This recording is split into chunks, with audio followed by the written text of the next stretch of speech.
Let's start the show. Welcome to Business Breakthrough Show with Ted Miller III, where every single episode is hosted live to help you uncover a breakthrough to the single greatest challenge you have in getting your business to where you really, really want it to be. So call in, comment, or share. Now, here's your host, Ted Miller III.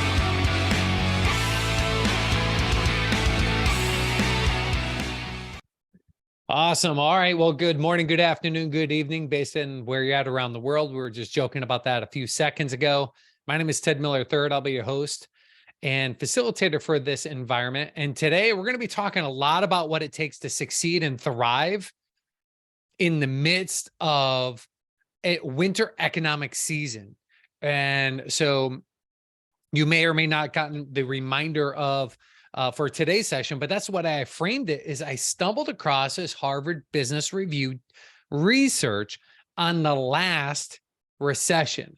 And boy, I was really intrigued because everyone's got an opinion of what they should be doing when times get tough. But boy, what has actually worked in the past? Because success can leave clues. I'm kind of curious. What do you think it was that helped 9% thrive in the face of economic downturn, recession, what we're calling the economic winter? What do you think it is? Rod, do you got an idea? Do you got an inkling of what you think they did that put them ahead of 85% of the other people that failed miserably or struggled to stay afloat? I know what I did. Oh, what do you think? Because this is going across, they took inventory of all these businesses and they categorized them. Don't worry, I will share all that data. They gave 4 distinct specific areas of focus that they measured that had made a difference. I'm just kind of curious what you think some of those areas of focus might have been. Well, the ones I saw fail the last time around were the ones who had gotten so leveraged they couldn't make the corner. Yeah. Yeah. I mean, I own a large airplane hangar because of that. This guy was a big high roller in Denver, celebrity, the whole thing. And he got caught in a squeeze play and everything went through the bankruptcy court. Yeah. Yep.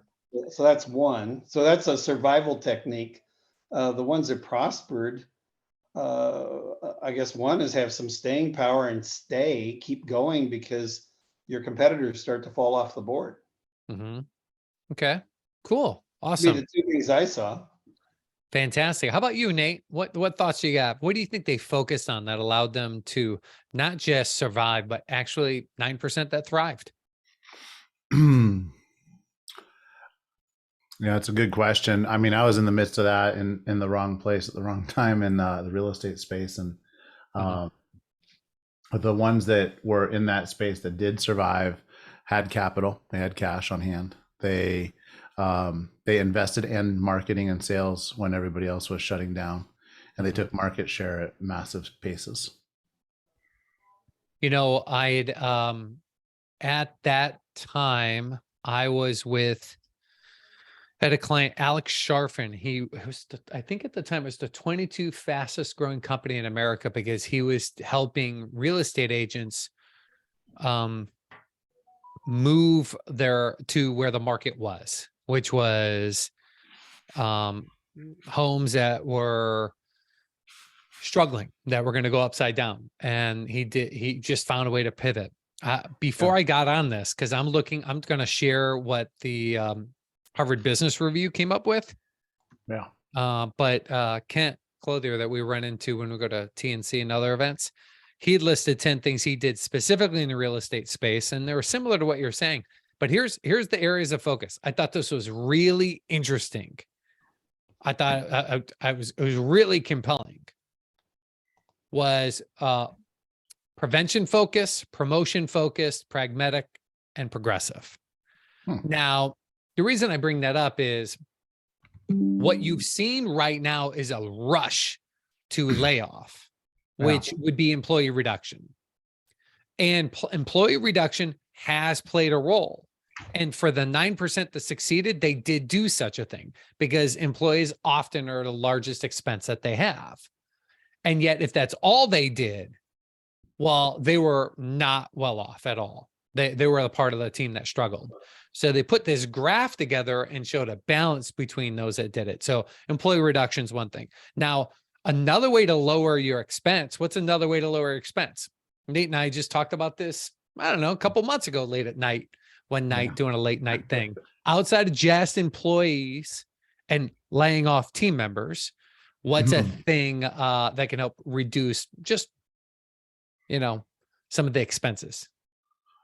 There's so many things, Ted. You can do vendor realignment. You can do restructuring of pay structures instead of layoffs. You can do pay deferment if you want to take on some debt to the business. You can exchange pay for equity earnings and defer payments out in exchange for stock. There's a bunch more. I love the bunch more. On the heavy side, operational efficiency. Like today, your team, I use, by the way, transparently, Nate is someone that I've worked with for over a decade. He and I had a conversation last Wednesday or Tuesday or something like that. And we were just talking about current state of affairs. And I don't know what happened. I don't know if you know either, but his team became so efficient in the last week, like profoundly, exponentially more efficient. Now, I don't know what he's not covering. And I don't know if you know yet. But it came fast and furious. So operational efficiency is another way to do it. Now, also, what I think most people think I'm always going to lead with is, probably because I've said it more often on podcasts and other venues, is I'm talking about that the way I use this analogy, someone shared this once, is when the sun is shining right now in Portland, Oregon, it's a sunny, dry day. When you're racing at Portland International Raceway, I can pass one car at a time. Or if I'm on my Ducati, I can pass one bike at a time. But man, when it starts raining and I'm on the track, I can pass 15 schmucks at once. But you can only do that when it's raining. Same thing in the market. When times get tough, you can pass 15 competitors, grab market share like candy from a baby if you're focused on market development. So many of you guys started with assets, like asset investments, like what can you do with appropriate assets? I think Rod started off about getting liquid, find a way to make sure cash is your friend through these tough times. So asset investment. So here's the quadrant that they came up with, and I thought was really neat, because I'm just going to jump straight to it so you guys can see it. This is how they cut that up. I found this very compelling. Check this out. That's how they broke it up. Basically, you can do employee reduction, but if that's all you did, that doesn't guarantee you're going to be in a great situation. You could do that with market development. You could do that plus asset investment, or both. But what was really great was when you had operational efficiency and market development and asset investment and employee reduction, you were able to turn around. And by the way, not so much employee reduction, operational efficiency. The best case scenario out of the whole thing came from operational efficiency, asset investment, and market development. Yeah, that's interesting. When I read this, I was loving it. I was just loving this, because historical facts, they leave clues. Success leaves clues. And last, if you guys are in my email world, I don't do a ton of emails, but I sent out a very boring email, but it was very tactically relevant, which was about performance improvement plans. Most people don't know how to create an environment where it's moving up or out, meaning we're looking towards progress. And there was a quote in the Harvard Business Review, and someone said it even better than I've ever said it, which was when they were talking about what was the thing that worked really well. How are they in a situation where they were succeeding? And it wasn't like, hey, I'm firing employees because that's what I'm going to do to stay profitable. Instead, like the PIP model, it doesn't say I'm here just trying to get rid of you. I'm trying to make everyone better. And those that came out that were a great success had that mentality of improvement in the face of adversity. More importantly, they didn't do it tactically for what I need to do today. Said better. You can read the whole thing. I'll send it to any of you guys want it. Email me at tedmiller@tedmiller3.com, and I'll send you the link for Harvard Business Review. They very specifically had their eye on the prize in the near future. They were looking out of the recession, saying, what are we going to become coming out of the recession? They were able to move to a longer term vision of progress, and they were the ones that succeeded more appropriately short term than those that were blocking and tackling and getting defensive. Really compelling argument. I was like, why haven't we talked about that before? Well, I know why, because times were good. Who wants to talk about that type of behavior when it's different, situational awareness? You didn't need it. Well, I don't know if you've been paying attention, and if you are in my email strings, you saw it, because that's the first thing I lit into on my write-up was, where's Bitcoin? Down by 60%. Right? Where is NASDAQ? Down 33%. Where's Dow Jones? Down by 20%. And by the way, have you guys noticed all the layoffs that I've alluded to like 7 times already? Have you noticed how they're just moving in droves to layoff mode? Everybody. Yeah. So it's not the only choice that you have. And it's the strategic insight that often you won't find unless you get a group like this together, where men and women have their back and they can say, hey, don't just cut for the sake of cutting. You want to use performance improvement plans so the culture is conditioned. I'm talking about classic associative conditioning. Let me tell you the most important thing I've said after rambling for the last 60 seconds about this. When you're letting someone go, and you may need to raise your standards and let go of those that are doing nothing but costing you money, the way that you do it is going to be proportionate to the behavior of those that stay with you. Meaning, if you're doing it as an effort to say up or out, everyone else is going to move up or out. If it's just out, they're all moving out. They're all shopping for new homes. And that's what this whole argument they're making. They're looking at trillions of dollars of transactions across the United States saying, here's what worked.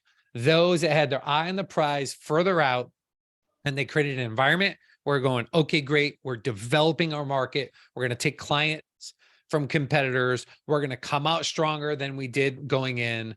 We're going to make sure we do strategic moves. Yeah, we might need to adjust our business model. Like Rod and I had to come to Jesus about his physical overhead, which was not employees. How many employees did you have back when you first became a client? 5 or 6. 5 or 6. But then he told me what he had in expenses in a physical location. And then this was all before COVID, right, Rod? So the idea of going virtual sounded like a nicety. And I started beating my chest talking about, are you crazy? And I started screaming like, in 2000, 99, 2000, I had 5,000 square foot office. Shit hit the fan. I paid for everything because they had attorneys. I didn't. I was like, get unwound. Just find a way. Why not work virtual? And he did that. And you've made some pretty audacious claims in the past, Rod, how just that single move may have single-handedly negated some really bad times for you just from getting out of raw expense. Nate, is just a little bit of background. That conversation started at the end of 2018 with Ted and myself. By April of 2019, I was free of my facility. Oh my gosh. And in West Denver, it was lucrative for me because it sold like in a day. Uh-huh. And you blinked an eye, and how fast did COVID show up? Yeah. Right? The other thing I did, Ted, was I did a little strategery at the end of 2018 also. Once the decision was made to do this, I bought a property in downtown Cheyenne. I started a new company in Cheyenne. I became a resident of Cheyenne, of Wyoming. So by the end of 2018, I was free.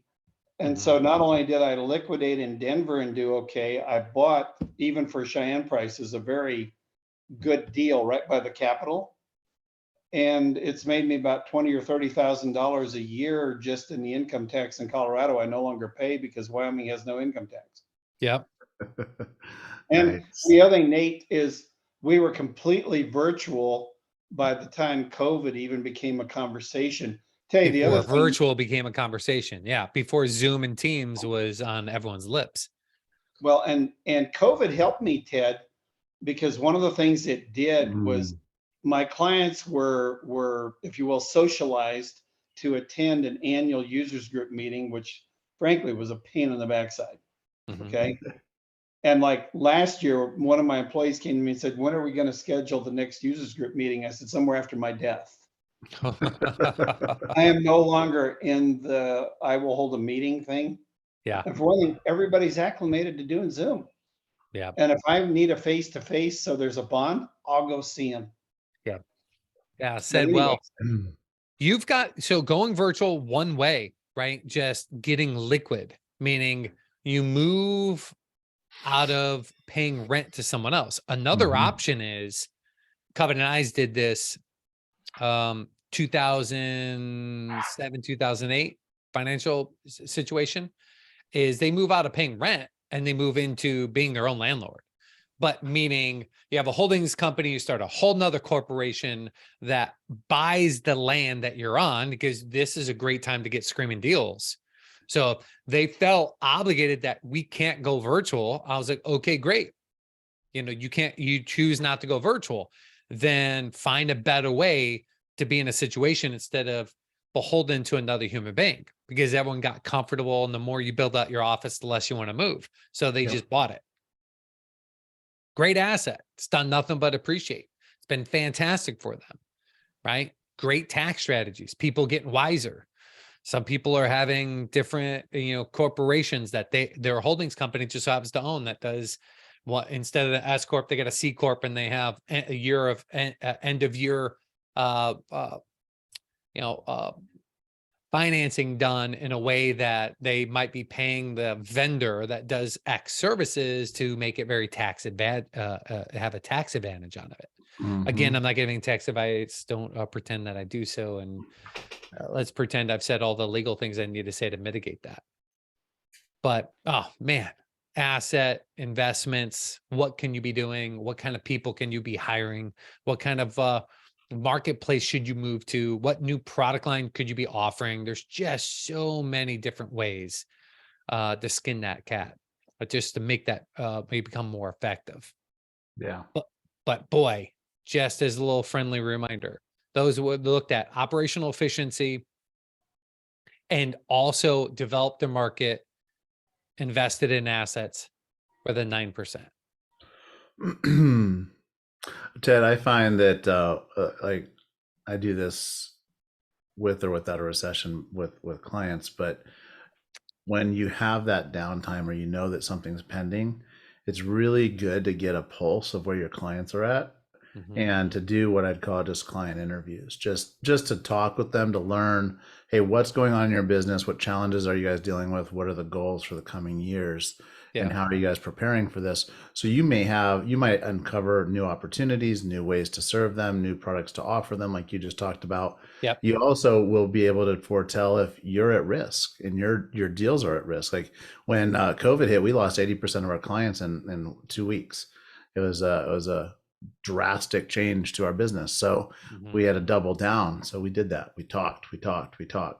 And that was the big thing we came off with is we needed to do more on strategy, more in the sales support, these extra add-ons. And it was huge value add that's been able to retain through now. And it's landed us some big contracts with one of the biggest companies in the world because we had these services. So yeah, it's been cool. I'm realizing now in hindsight in two different occasions as a company, just our own, personal experience that we provide business coaching is the cornerstone of our model. That's Yeah. what makes most of our profits. Most people probably think we make most of our money in consulting because they see a bigger ticket, but our biggest ticket doesn't make us our largest percentage of profit. So that's, Mhm. business owners paying small fees to business coaches to be in their space and face and place over a long period of time. That's where most of our money's made.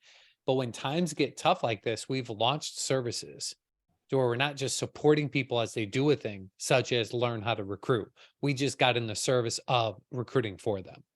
I'm glad that I'm saying this out loud because in two different occasions Yeah. spun off service businesses. And now they didn't become the core offers that they even stuck around because when times got good, everyone takes it in-house. They feel more confident in reinvesting internally.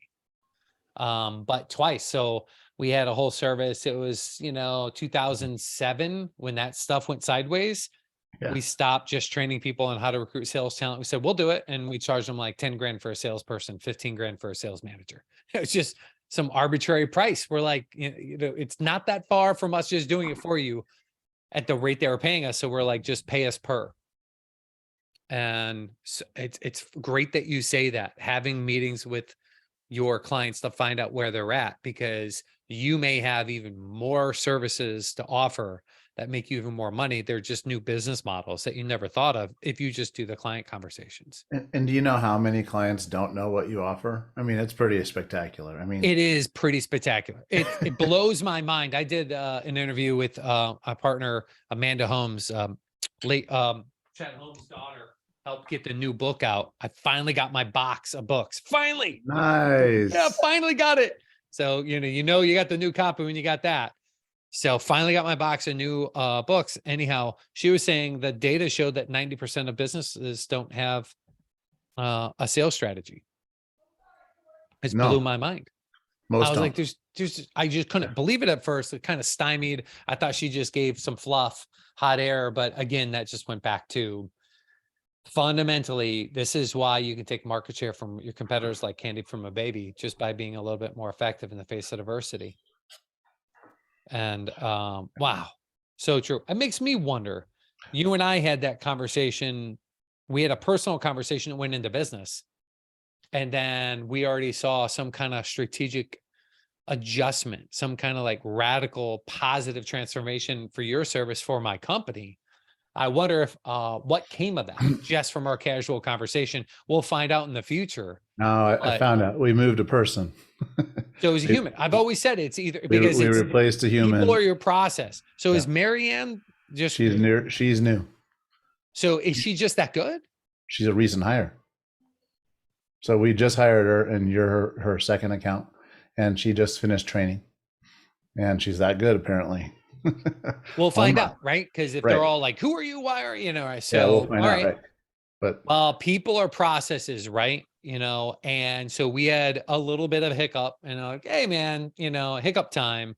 And Nate was like, whoa, you weren't supposed to have an account manager leave you. I was like, yeah, she's gone up in ranks. She's such a great person. She became a manager. And you said, well, you were the only account they were going to keep or something like that.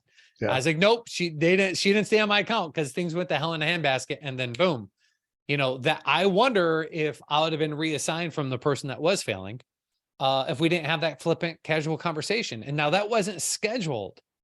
That was only because of our personal relationship. Yeah. But yeah, good point, Nate. During the face of adversity, get close to your clients to have a better appreciation for finding out what's really going on in the world and how you can best serve them, because we might be just missing it altogether. Because if I didn't call you and we didn't speak about casual stuff, personal stuff, you may have never known, right? Yeah, I wouldn't have known. Because But because because of someone that just open thinks we know things dialogue, I'm done. right? Because Yeah. and as leaders, we always want the service to be at top tier, and sometimes teams will get complacent in their process, right? And Yeah, so very much it's so. always good as a for me, even for my vendors that we work with vendors, right? It's important for me to check in with them and like, hey, we're not on track here. It's a little quiet. What's going on? And or when it is check in with them and say, hey, thanks, you guys are doing a great job. Give them those accolades too. Like they both are important, right? Nobody wants to only deal with the person that's always bitching. Yeah, so true. So So true. Well, you in the past, since you're unmuted, I'll give you a shout out. You in the past have found a way to make even more money and greater profits by spending more of your time with your better clients by cutting off your bottom. That's happened to you multiple times. yeah, So I commend you, because you have the willing and the fortitude to say, I love you, but I got to leave you, to your worst clients. You just find a way to pip your clients, not just your staff. yep, You're loving your clients in, but you're loving them out. And That's right. that's, I think all too often what happens in business, this is my take. is that if you fall in love with your business, here's a problem. You can enjoy your business, but when you fall in love with your business, now I get guilty for this all the time. I fall in love with it. You lose your ability to be objective when you fall in love. So if you're falling in love with your business, I wonder how much objectivity you genuinely lost. Explain fall in love with your business. Like, I love my business, but there's a difference being in it versus overseeing a team and holding them accountable. Like, what are you talking about? I'm just talking about, like, I thought of it about my children, like, cry me a river. I'm going to Maui tomorrow morning because it's my daughter's 16th birthday, and I want her to have a great birthday. And life's kind of sucked for her lately. You cry me a river because she's going to be top of her class, a valedictorian. Cry me a river because she's so pretty. All the girls think she's, going to be mean to her. Like, right. I have all these problems that have no worthiness of attention. But here's what I know about that. If tough times make for strong people, so I went through tough times, I'm strong. But because I'm strong, I create good environments, and that good environments can create soft people in that environment. Yep. So I question my love for my children. How soft have I been on them? And I see that in hindsight when I go, you know what? No, should have kept them to task. No, lean in, make it hard, because life is hard. And we absolutely need to help in a safest possible environment, allow our children to get forged in the fire here before they get sent out to the rest of the world. Dude, that's awesome. And I know I do that in my home. So I know I do that in my business because I have love. So what do? I love my client. And what do? I keep the wrong client on too long. Nate's not. So what will I do? I'll fall in love with a model, right? And maybe hesitate innovating a whole new model or product line because I'm in love with. And we all get romantic, or our language and our marketing. Like, when times change, notice this just recently, we were talking about the Great Resignation. The Great Resignation conversation was last year. No marketing is responding to Great Resignation because they're all looking to just lay people off. So why am I talking about how effective we can be as an organization to help you go recruit talent? Right. We found a cute little way to reference that and cut through the clutter and get some positive results. And I fall in love with the copy because it works. So that's what I mean is watch it. It's really about objectivity. So you can enjoy what you do. You can enjoy it a lot. But if you fall in love with it, you lose your objectivity because it expands your willingness to put up with what you normally wouldn't because, well, they're family. Because I love them. That's such a big statement. Your family statement. I was at an event, and there's a bunch of startup executives and mid-market executives, and one of the guys got up and he's talking about this family versus team. Okay, yep. So like if we have the philosophy that everyone's family, it's hard to fire your cousin or your brother. You literally can't fire your cousin. They're going to be cousins forever. Right. You can't do it. Right. So having that sense, I get the idea of wanting to have a community and that love for each other and support, yes. But the same thing exists on a team. Right. That's exactly right. So I coach baseball. Right. So and in my baseball team, it's, if you allow a slacker that's just dogging it to stay on the team, it's going to affect the top guys, and the top guys will leave if you don't cut that out. Like, they won't stay. They're going to go to another team that doesn't put up with that apathetic. They don't tolerate it. Right. And it's all about, like, what is that tolerance level? What are your standards? What are your core values? What do you accept and don't accept? What is that for you? And for us, like in our company, we are redoing this next week. We're like really getting deep into core values. Like, we're going to be like, look, guys, we all love you, but we found that there's some, we're a fully virtual company around the world, right? My company is around the world. Like, it's really easy to hide. It's really easy to dog it. And I accidentally was sick today, or you took off 3 hours and nobody noticed because it's virtual. So we're fixing all that. Like, there's a ton of awareness around it, but we also don't want to feel like we have to go fix it. The people in this company, if I have to feel like I got to fix you, you're not the right fit here. You're not the fit. Yeah, that's it. That's the bottom Because line. you're willing to raise your standards. Yes. Like one of my most recent emails was about the most trite statement on the planet is raise your freaking standards. Do it. Yes. Raise your standards, because you nailed it. If you don't raise your standards, you allow your weakest people to stay on too long. Your best people leave you in tough times first. They're the first ones to leave you.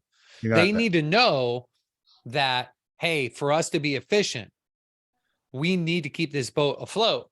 And if they're anchors, not all boats float in rising tide. Those that stay anchored will go under and go down. They've got to be willing to know you're willing to cut off the anchors are holding them back so you can rise with that tide. Or in the case, be more efficient. If it's, the other way around because of the economic winter season, it gets down low, then we need to lighten the load so we can stay on top. Whatever it may be, simply raise the standards by better managing expectations. I think that's been the theme for the last month in the Business Breakthrough community sessions have been, do we know how to pip? Do we know where to put a will line? You will do this or you will not be here, right? A cultural, that you're talking about culture, core values. Totally. Like you're going to do this, or but if I feel like I have to go micromanage you that you should have done that, then that's below the will line. So you will do this, you should do this, but you could do this. Yep.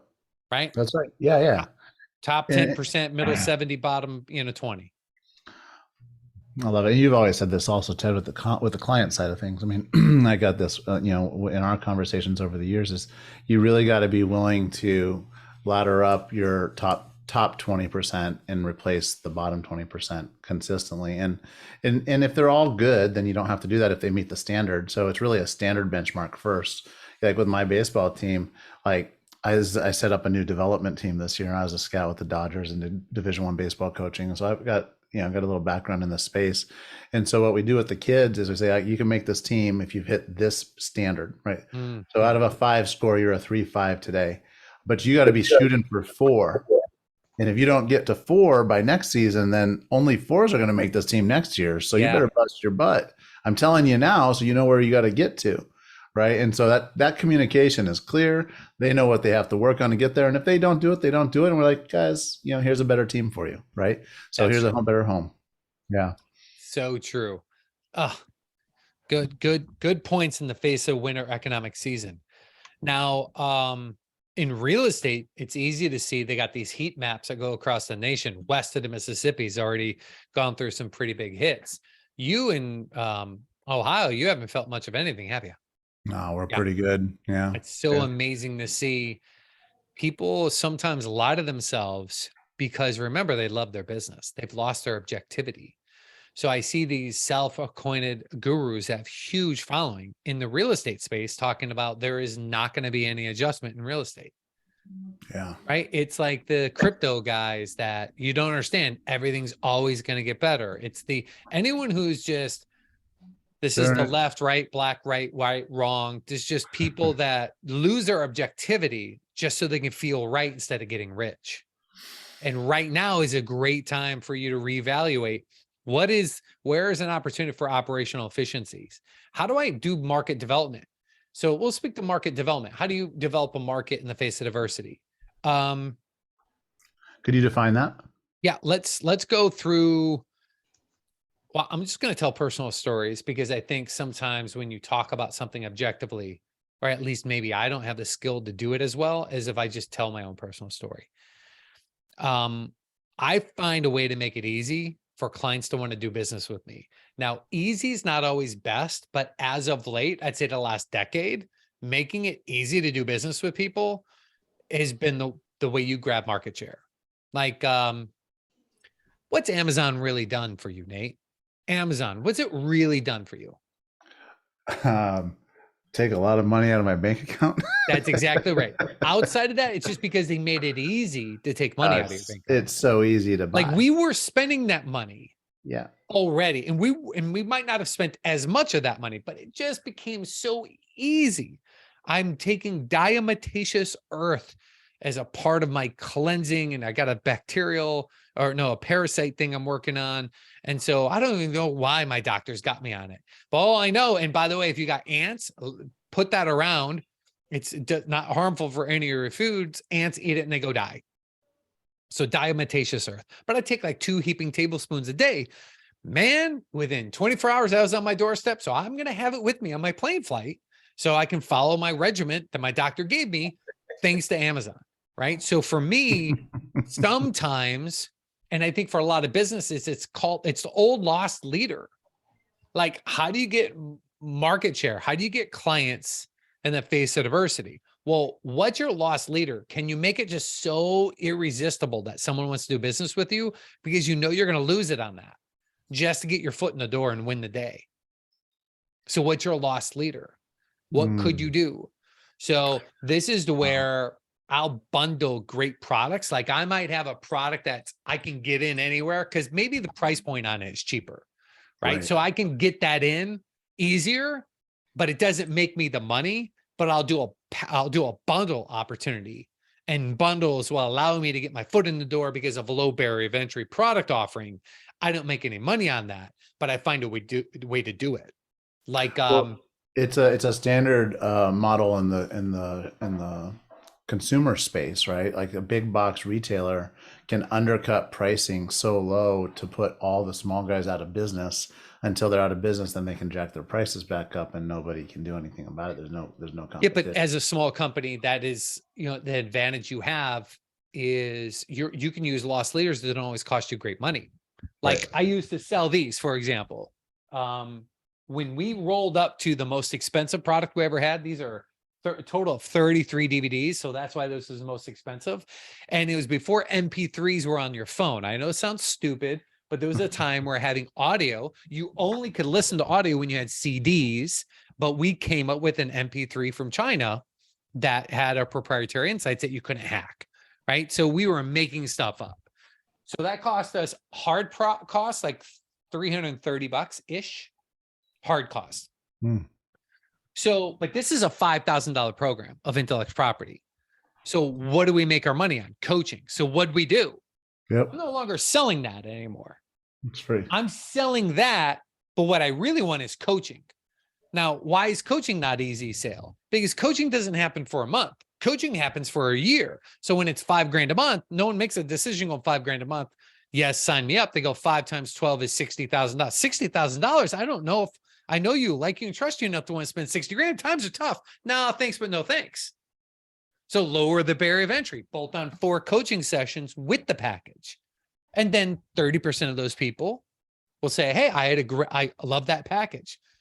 Or 70% say, I love that package. Thank you. Goodbye. But 30% say, I love that package. I need more help. And they pay for ongoing coaching. Yep, that's right. So that's what I mean by bundling, is like, how can you find a way to get a superior access vehicle?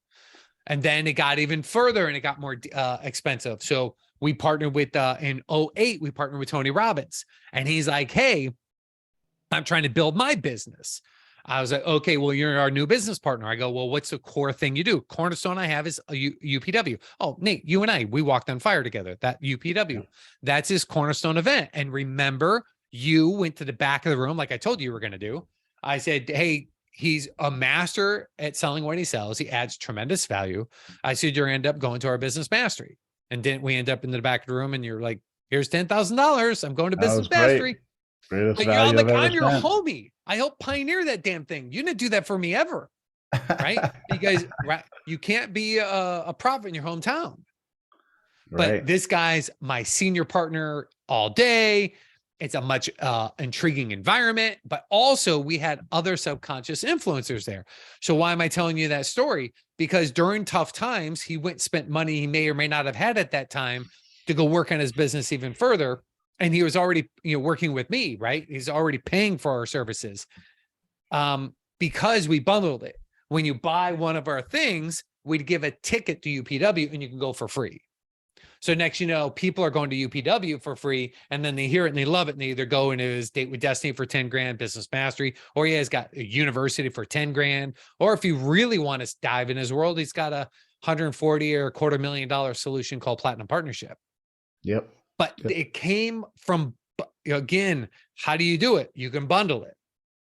So how could Nate bolt on his service offering to someone is going to your avatar of ideal clients that offers, they're an indirect competitor. They help facilitate getting meetings with hard to reach executives, but they just bolt you on because shit's hitting the fan financially, trying to find ways to add even more value for their same price.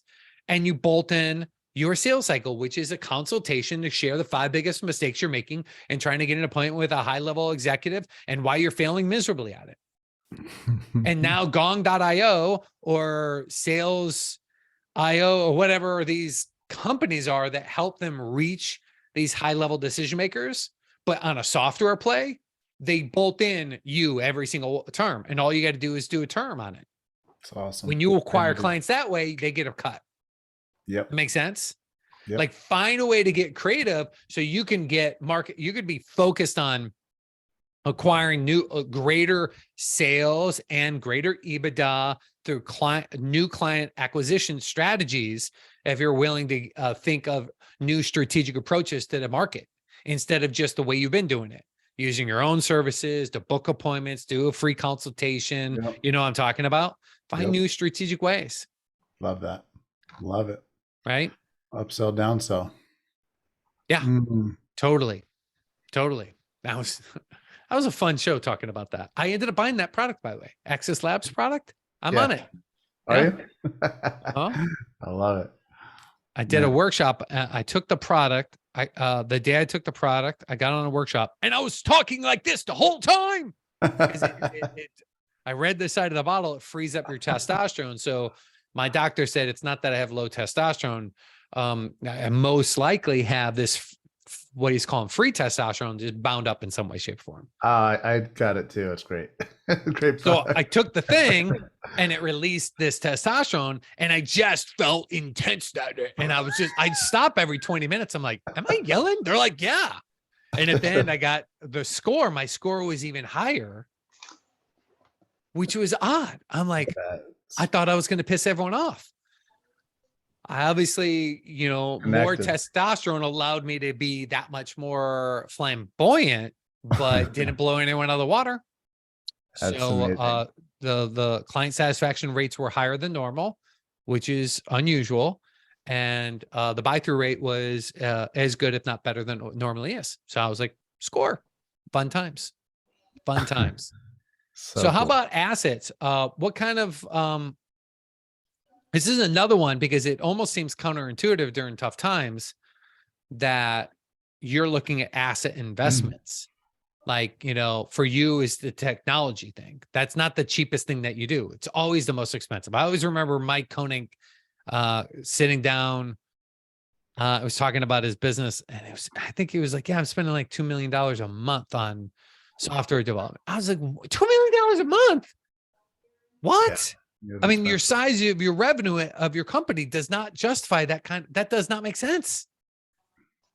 And yet there's a time and a place. And that's one thing that really intrigued me was what kind of investments can you make and to what degree in the face of adversity?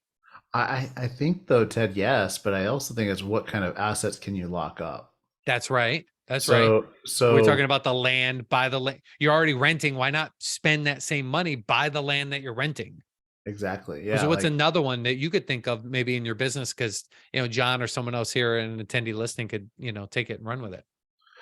From an asset lockup standpoint, like just sort of any way to tap in the money. I mean, look, what's going to happen here is there's going to be tremendous amount of small businesses that just are struggling to land new deals right now in business. Yeah. So like in my business, because we're a lead gen company, appointment setting company, a executive meeting firm, I could probably start reaching out to small marketing agencies that are out in the market that really can't sustain themselves for the next year and a half if what hits and roll them into a sales engine, take on their client, there's things that we could do to absorb their customer base as an asset pool for our company that I haven't started thinking about till just now. That's right, because that's one way you do both asset and market development is you buy pieces of the companies that you want to buy. You don't even have to buy the whole company. You can just buy pieces of the company.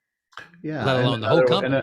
And a way to do that without cash is to say, hey, look, you have this client base and you're struggling for cash. That's right.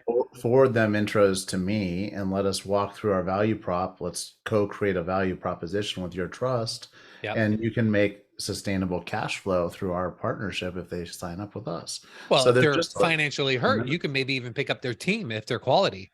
I mean, that's exactly. what I was going the other way, which is like maybe Yeah. buy the company or a piece of the company so you can get the assets of their intellectual property, their proprietary approaches, their staff members that are already being culturally conditioned.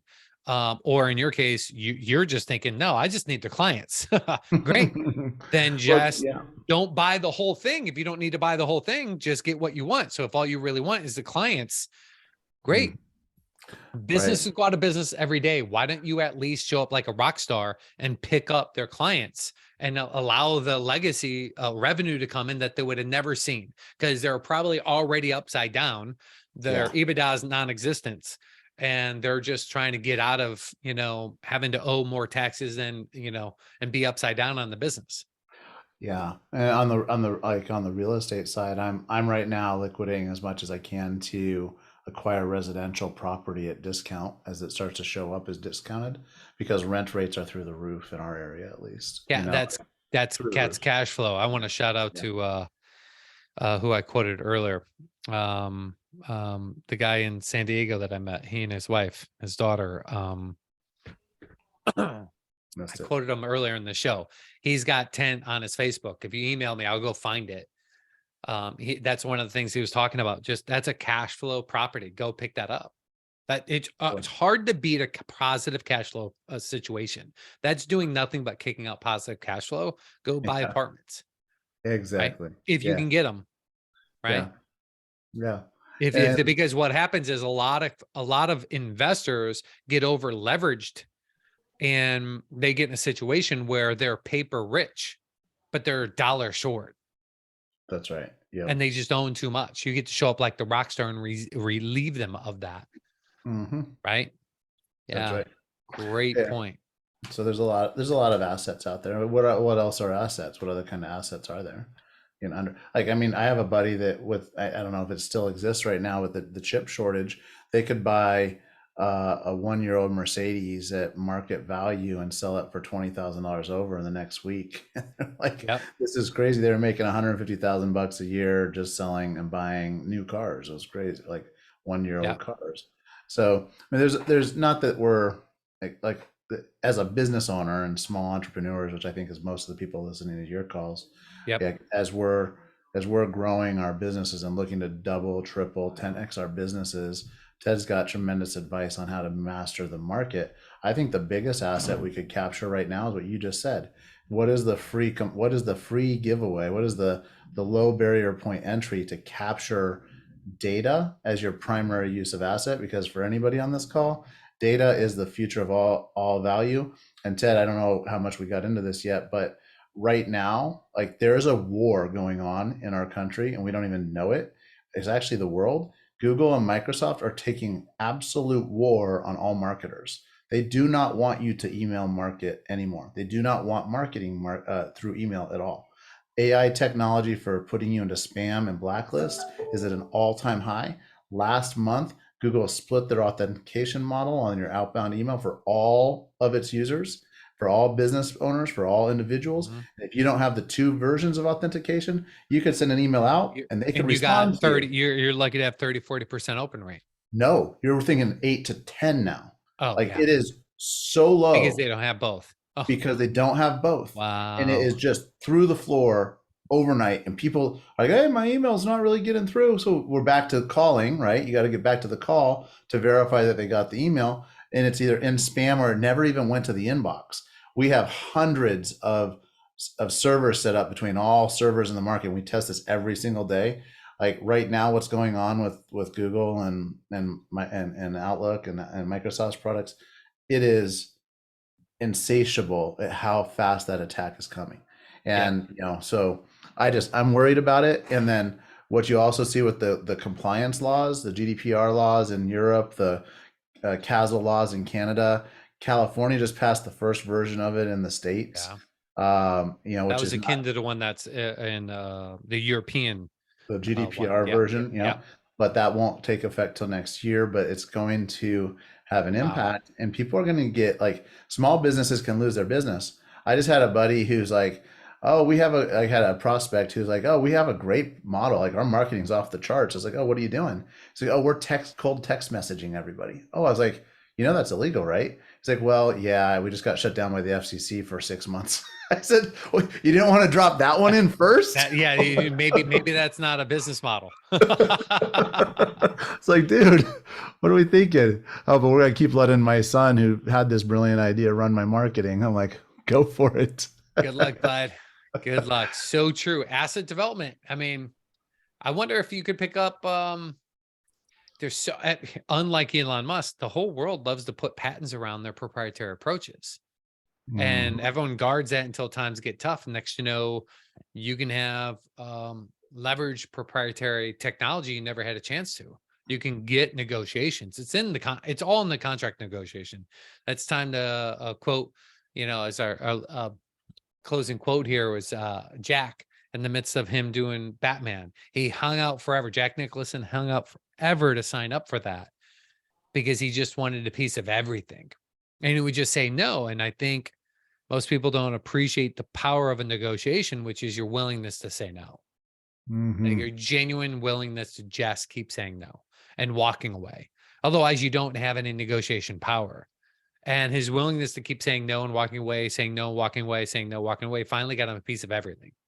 So anything that's happening, Batman, that guy gets a piece of. And it's just all in that negotiation during tough times. Like, you can get that. That's amazing. Right? Great positioning. Yeah. And there's great opportunities to get positioned. So we got operation efficiencies, we got market development, asset investments, fundamentally going back, looking at making sure everyone recognizes we're stepping up or stepping out in this company. We have a culture of achievement, performance improvement plans. These are all the things. And find your group of CEOs. Find it. If you're not in an environment where every single week you have CEOs sharing insights and thoughts of what they're doing every single day to keep themselves ahead of whatever's coming, double-digit inflation, recessions, whatever it may be coming down the pipe, you're missing out. Because when you got two or more like-minded people on a common cause, you tap into infinite intelligence, setting Thinking Real Rich there. And that's such a truth. So if you don't have one, contact me. Let us hook you up. But boy, you could skip a rock and bounce off most people's head. They're all part of some kind of mastermind somewhere. Go get it. I saw your buddy, Rich Hayes, Jeff Hazlett. He was on, you've been in his group, the C-suite. He helped us launch the new additional Ultimate Sales Machine. He shared a very cute little story. Great guy. And he's got his network. There's so many of them out there. Right. There's a lot. Yeah, there's some really great networks. A lot of them. Now, obviously, we have our own version, where we, try to spend less time getting drunk in Maui, talking about how great, how bad life is, and then go get some education. We just do it virtually, and we do it at a fraction of the price. But go find your circle. They're going to help you with strategic insights. It's one of the 5 forms of strategic innovation, is getting new voices. So appreciate you guys showing up here today, having a lot of fun. I'm going to be heading off, going to Maui next week. That'll be fantastic. So it looks like it'll be the 30th, 2 weeks from today. 14 days, we'll be ready to rock and roll, and I'll see you guys on the station. Any dying to ask questions, send me an email, tedmiller@tedmiller3.com. I'll send you whatever link or thing I promised. Otherwise, I'll catch you guys on the flip side. Bye, Rod. Bye, Nate. See you guys later. Take care, everyone. Peace out.